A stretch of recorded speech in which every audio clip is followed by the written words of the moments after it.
Hello everyone, welcome back to mission 108। आज का mission 005, the three section war. आज का कोर आइडिया, कैट में तीन सेक्शन होते हैं लेकिन तीनों को पढ़ने का तरीका अलग अलग है। अगर तुम तीनों को सेम तरीके से प्रिपेयर करोगे तो प्रिपरेशन अननेसेसरी डिफिकल्ट हो जाती है। सो गाइस, कल हमने बहुत ही सिंपल बट इंपॉर्टेंट चीज की थी, अपना कैट का रियलिस्टिक टाइम टेबल बनाना। 12 घंटे का इमेजिनरी टाइम टेबल नहीं, बट आपकी कैपेसिटी का एक्चुअल टाइम टेबल। अब एक क्वेश्चन पूछता हूँ, क्या तुम VARC, DILR या क्वांट को भी सेम वे में प्रिपेयर कर रहे हो? नहीं समझे? एक एग्जाम्पल के साथ पूछता हूँ। अगर तुमने डिसाइड किया आज 2 घंटे में क्वांट पढ़ूंगा, 2 घंटे DILR पढ़ूंगा और 2 घंटे VARC पढ़ूंगा, तो ये तुम्हारा टाइम टेबल है। This is not your perfect strategy, because तीनों सेक्शंस का गेम अलग अलग है। डिटेल में एक्सप्लेन करता हूँ why three sections are different. Imagine तुम्हारे पास तीन गेम्स है, एक क्रिकेट, एक चेस और एक फुटबॉल। क्या तीनों गेम्स की प्रिपरेशन को सेम वे में करोगे? ऑब्वियसली नहीं। क्रिकेट के लिए बैटिंग प्रैक्टिस करोगे, चेस के लिए पैटर्न्स और मूव्स को समझोगे, फुटबॉल के लिए प्रॉपर स्टेमिना को डेवलप करोगे और साथ ही में स्ट्रैटेजीज बनाओगे माइंड गेम के साथ। कैट में भी एग्जैक्टली यही चीज है। लेट्स स्टार्ट विथ VARC का गेम। VARC में हम क्या करते हैं? VARC में जनरली तुम्हें पैसेजेस को पढ़ना है और क्वेश्चंस को आंसर करना है, but here is the catch. Suppose एक आरसी में तुम्हारे पास एक क्वेश्चन है, दो ऑप्शंस तुम्हें ऑलमोस्ट सेम लग रहे हैं। One option sounds attractive, on the other hand दूसरा ऑप्शन पैसेज के आर्ग्यूमेंट को बेटर रिप्रेजेंट कर रहा है। देन तो क्या समझे? कैट यहाँ तुम्हारी इंग्लिश नहीं, तुम्हारी डिसीजन मेकिंग को टेस्ट कर रहा है। VRC प्रिपरेशन में सिर्फ वॉक्यूबलरी को रटना या रैंडम इंग्लिश ग्रामर को प्रिपेयर करना इनफ बिल्कुल भी नहीं है। For better preparation you need reading, understanding, option elimination, question selection, that's it.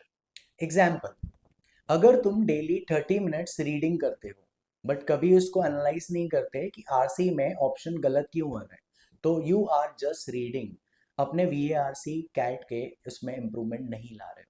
अब DILR को समझने के लिए एक सिंपल एग्जाम्पल। सपोज तुम्हारे सामने चार सेट्स हैं और तुम्हारे पास टाइम भी लिमिटेड है। अब तुम्हारा ऑब्जेक्टिव क्या है? हर सेट को सॉल्व करना? बिल्कुल भी नहीं। तुम्हें पहले डिसाइड करना होगा कौन सा सेट तुम्हारे लिए मैनेजेबल है। This is why DILR is not simply about intelligence. It is also about set selection and your approach. Suppose तुमने एक सेट लिया और उसे देखते ही तुम्हें लग रहा है कि वो कॉम्प्लिकेटेड है। तुमने 15 मिनट्स उसमें लगा दिए, मीनवाइल दूसरा सेट कंपैरेटिवली मैनेजेबल था। अब बताओ ये क्या हुआ? This is not your solving problem, it is your decision problem. So DILR preparation में set selection, logical approach, practice and analysis सब इक्वली इंपॉर्टेंट है। Now let's talk about quant. Quant में सबसे कॉमन मिस्टेक क्या होती है? क्या लगता है? हर स्टूडेंट को, इंक्लूडिंग मी, मेरे टाइम में स्टूडेंट्स को लगता है कि मुझे ज्यादा से ज्यादा क्वेश्चंस को सॉल्व करना है। On the other hand accuracy को हम कम वेटेज देते हैं या कम फोकस करते हैं। लेट्स से तुमने परसेंटेज के टॉपिक के 100 क्वेश्चन सॉल्व कर लिए, राइट? अब उन 100 क्वेश्चन में 30 क्वेश्चन का सेम मिस्टेक के कारण वो सारे 30 क्वेश्चन गलत गए।